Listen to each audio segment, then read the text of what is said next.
Hi guys, welcome back to another episode of Rebuilding Portsmouth. Now I want to start this episode off with a massive apology, and that is, the reason for that is this. I just live-commed the Everton game, like I said I was going to. I finished the live-com, right, good, recording's done, can now go edit and sort stuff out. Shut off FM, after saving of course, only to find that I had a message on the screen saying, audio driver failed to initialize, which basically meant that the last episode didn't record in any way, and I'm so pissed at that because it's probably the best live com game we've ever done. We won 5-0 against Everton, and we will talk about it in a sec. I'm just gutted about what's happened because we've had such a good month, and I thought that we had a really good episode right there, and it's been very, very annoying. So, I'll try to remember some of the things I talked about in that episode, because I do need to reiterate. So, first thing of that is, Christ, see if I can even remember. Right, basically, I wanted to ask you guys a question, and that is this. Coming up soon, or also, by the way, the Christmas competition should be live right now, so I hope you guys are getting in on that. Second thing is that coming up soon, within the next couple of weeks, probably, I don't know really, because I'm not trying to be presumptuous here, is that we will probably hit 2,000 subscribers, which is bloody amazing. But what I want to ask you guys is if there's anything you want me to do for 2,000 subscribers, whether that be a Q&A or something like that, I don't know. Like, just let me know in the comments of this video. So yeah, massive apologies that I can't show you the Everton game. It was, so frustrating. I'll explain everything that happened in it in massive detail, though, because it was hugely important. But before that, we need to talk about the other games we've had this month. We went away, not away, we were at home to Manchester City in the league, and they battered us, but they didn't win. Like, Iheanacho scored for City on 28 minutes, and I thought the floodgates were about to open. But they didn't really kick on. They had plenty of chances, but they weren't really able to put them away. Backman made some absolutely glorious saves. And then Jerome Sinclair, on 72 minutes, stepped in and made it 1-1, which was fine. Great goal. But I figured they were going to take the lead again. But they didn't. They just could not find a way through us in the end, and it was glorious. They were better than us in every aspect of this game, but we did create some decent chances, and I think we could have even had more.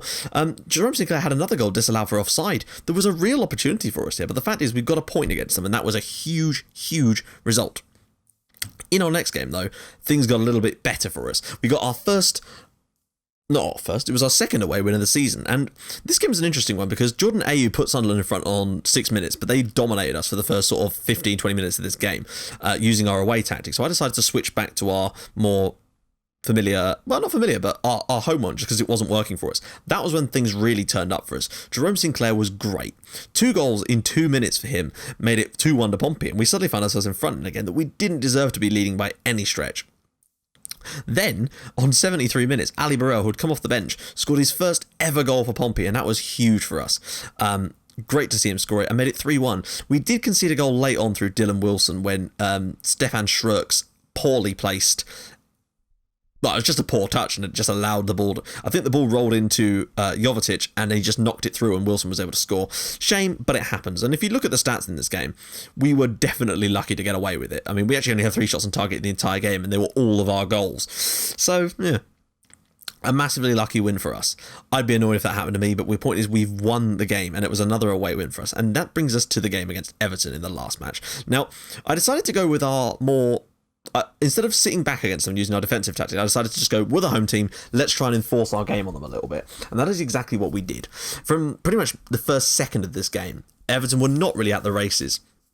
Their plan was clearly to just try and keep possession of the ball, but that didn't really work because we play a counter-attacking style, and every time we won it, we just broke on them. Wallace put us in front on 14 minutes. He actually had 3 bites at the cherry, and then, what?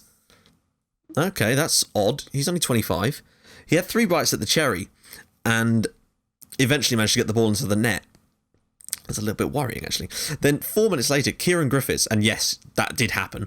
Kieran Griffiths made it 2-0 for us, which was superb to see, and he's just getting better and better.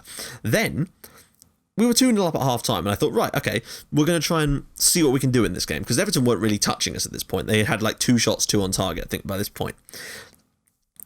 In the second half, unfortunately, Sinclair got injured, and he is going to be out for 3 weeks, which means that Burrell will be starting today against Chelsea. Muniesa then got himself sent off on 55 minutes, and from then on, it was a domination fest. All 3 of our goals that we scored after that, the 2 for Griffiths and the 1 for Albert Torres Crespo, were all scored from corners. For some reason, when Muniesa got sent off, Everton just couldn't change anything, and every time we got a corner, it was like a key highlight. We had about 6 key highlights that were corners and scored 3 of them. I mean, look, 6 clear-cut chances, 5 half chances, they were nowhere near us in this game. It was a phenomenal performance, and that is the kind of tactic that I'm great to see. Other things I wanted to talk to you about. Firstly, I did look at Dele Alli. I know someone suggested that. He's £13 million in value at the moment, and you probably wouldn't get him for under 20 million at the moment. He's in the England squad, so we have no chance at signing anyone like that, and I don't really think that we need to, really. Also should point out that in the City game, we did that with a backline of Schrock, Hyam, Dudgeon and Taylor. Very, very unorthodox, but it's worked for us. Well, I say worked. It was our only option, really, for that game. So again, massive apologies for not being able to Well, I did live comment, and I was just so frustrated when I saw that the audio driver had fucked up. It's happened to me before, one time, but I noticed it quicker, and it was a much shorter, and it was much, much easier for me to do it, and it sucks so badly, because I really wish... But Kieran Griffiths has scored a hat-trick for us, and he's now worth £6 million, and he's only 19. Only 20. He's some player. I am so pleased with his performances for us. So we have Chelsea today, and that's going to be a little bit different. Oh, just to show you, we are 4th technically in the Premier League. Amazingly. Weirdly, after the Everton game, we were actually 6th. Oh, I see. I'm guessing that Newcastle and QPR must have both lost, and thus their goal differences dropped below us, so actually pushed us up to 4th as a result of that 5-0 win over Everton. So there you go, guys. At the moment, we are 5 points clear. Still only 5 points clear of the relegation zone, but I said a point a game will keep us up, and we've actually got a 1.5 per game. So that is far, far better. That's the sort of thing that will get you more like, closer to 50, 60 points. Not that we're going to get that. I'm not saying we will, but it's just great to be in the conversation at the moment. So there we go. Chelsea, though, having a lovely old time. They've only lost 1 game all season, though both City and United are both still unbeaten. City are just steamrolling teams, except us, which was really, really bizarre. I think any other day they would have, though. So we got a little bit lucky, but we got the point, and that's the key thing. Take a little look at the squad. So, most goals scored, of course, Kieran Griffiths now with Jerome Sinclair 5 apiece. Assist-wise, Jed Wallace now has 3. Player of the match is Jerome Sinclair is up there with 2. Pass rating, Torres Crespo actually is very, very well in the games he's played for us. I've got to say, 90% is phenomenal, like ball retention. Ivancic has got 4 yellow cards, and of course, red cards is no different to what it was last time with Webster and Watmore with 1 each. Average rating, Jed Wallace is still the best player on the team. Let's jump straight into this one and hope that my order. Oh no, wait, that's not a 3-5-2, is it? That's like a 3-3-2-2. It's a really bizarre system. I love that Kostas Staphylidis actually plays for Chelsea now, considering he's at Fulham in real life. Although I think he was only ever on loan at Fulham. Yeah. I'm not even sure what to call that system. What would we call that? Just have a little look. 5-2. I don't know. I'm a bit worried. I am going to play our defensive style system, obviously, because we're away from home, and it's Chelsea. So we'll do a quick pick. Burrell will almost certainly be the man up front for us today because we've got the injury. Ivancic, Yanko's back. That's great. And he is actually... How fit is he? Nah, he's doing all right. Okay. That's going to have to be it for that, basically, guys. We're still missing it. Chinaz is still injured. McAvoy's nearly back. Jerome Sinclair's going to be out for 3 weeks, so that's going to suck. Anyway, let's get straight into this game. I'm not expecting us to win this, which is why I really wish this wasn't the live com, really. But, if we do pull something off, then it would be an even better live com somehow. But I'm not expecting it. The fact is, we've given ourselves a little bit of a cushion where we can afford to have a poorer result in a game, I guess. Although I'd still rather not have that kind of result. I'm just worrying if they are... I don't know whether this... To me, that's not really a 3-5-2. It's a little bit... Well, it is 3, but they're pushed so high up. They're basically midfielders. He's more like... I don't know. I'm a little bit... I may have to switch our defenders to be limited for today's game if things start to go a little bit south. But you never know. You just never know. We're away at the Lampard Stadium, would you believe? I still love the fact that it's called the Lampard Stadium. And we'll just have to see how we do here. Fact is, we've had such a wonderful start that even a defeat here really couldn't spoil the mood that I've been in for the past month. To go 3 games unbeaten and take 7 points from them, those games was absolutely superb. I think it's more than 3 games unbeaten in all competitions, but we'll take what we can get so far. every 10 minutes we get past in this Chelsea game without conceding is going to be like heaven. But it doesn't appear that we're even going to get past one set of 10 minutes. And it's going to come back, and it's going to come into Hazard, who pops it in the bottom corner. Chelsea 1, Pompey 0. Great. Well, I mean, we can't come here expecting to win. I just wish we could have kept a bit more of a solid backline, but I just don't know how to defend against this formation. I've never ever seen this formation before, let alone know how to defend against it.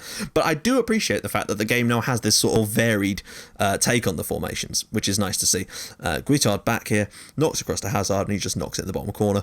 Keeper's nowhere near that, really. He's not getting anywhere close to being able to get a touch on it. It's a shame. Let's just see how we do. Disappointing. But I think the main task today is going to be trying to keep the score down as much as we can and just see if we can nick anything on the break. We've got Burrell. He's pacey as all hell. Ooh, rhymes. He is pacey and he can run at people, and Chelsea's defenders might struggle with him if he can get the ball. That may be the one issue here. Diego Costa now for Chelsea. He's dragged Ivancic out of his position. There's a man at the front post and it's going to come back. Chelsea like playing it back, I've noticed. They tend to, instead of crossing it, they're cutting it back to the likes of Hazard. Diego Costa has the shot. Oh my. The amount of power that he got on that shot was unbelievable. Hopefully that 5-0 win we just had isn't going to get completely evaporated by getting absolutely spanked by Chelsea here. That would be disappointing. But they do seem to like playing it around in these areas, and I'm not really sure what we can do to stop them. The amount of power that Diego Costa got on this strike, though, was unreal. Just... if that had hit Bachmann, I think that would have carried him into the goal with it. But I don't want to concede another one before half-time. Yes, we do need to mark Diego Costa. We're not getting shots away at all. And yes, I know he's the main threat. I've established that so far. I think if anything, we're starting to pull our way back into this game a little bit. They've not been as dominating as the scoreline would look. Oh! I don't think they've been as good as it looks. They've scored with the only 2 shots they've actually had on target, which is a shame, but now they're starting to get a bit more dominant. If we can get a half-time at 2-0, we can start thinking about what to do. I'm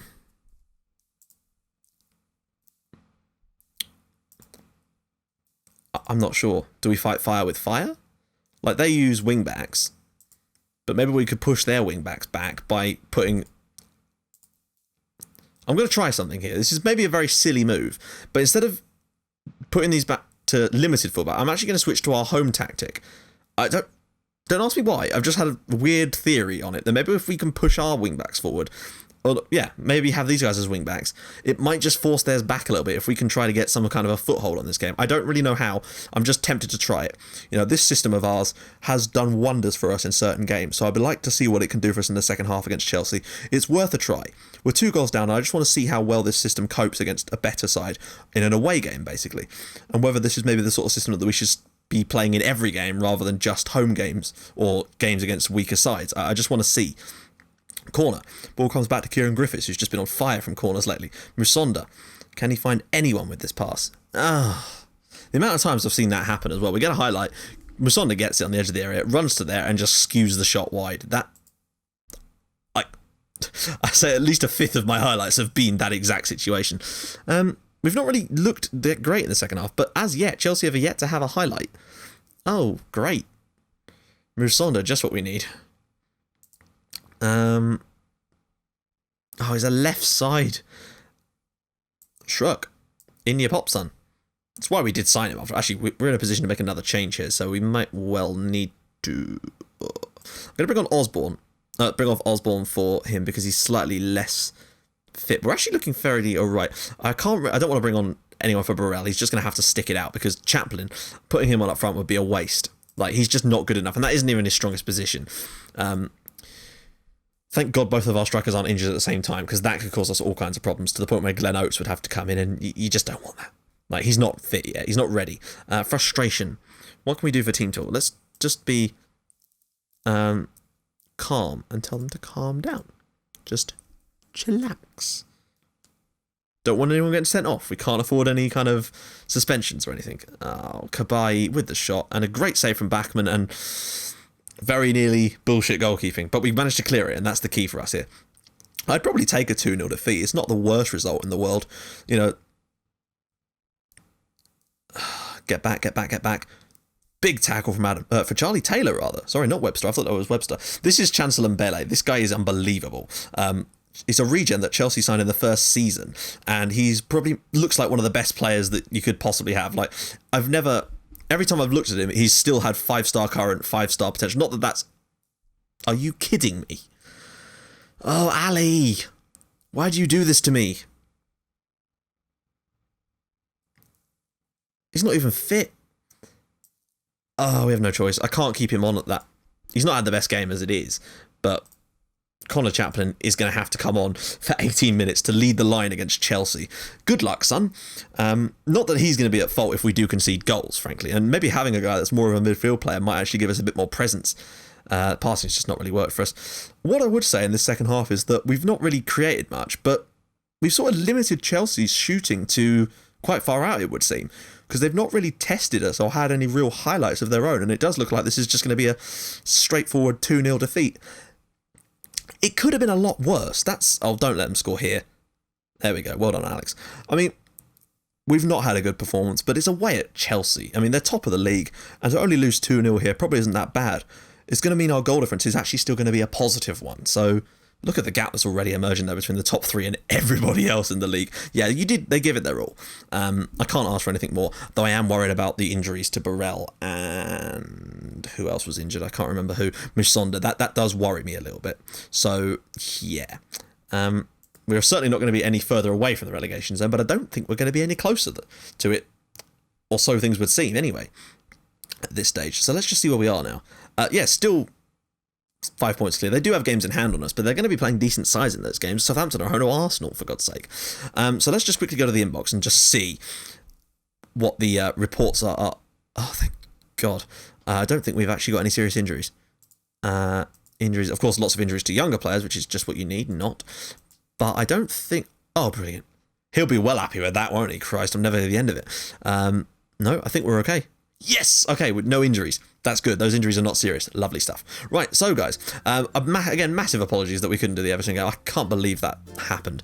But in our next episode, we will be doing the Swansea game, just like I actually originally said, would be in the next episode. Yeah, so it will still be that game. So, if you like what you're seeing, guys, please feel free to drop a like on the episode, and if you'd like to even more than that, please feel free to subscribe to my channel for more Portsmouth and Sleeping Giants in your inbox every single day at 5:30 and 8 o'clock, and I will see you guys in the next episode for the Swansea City game. Bye-bye.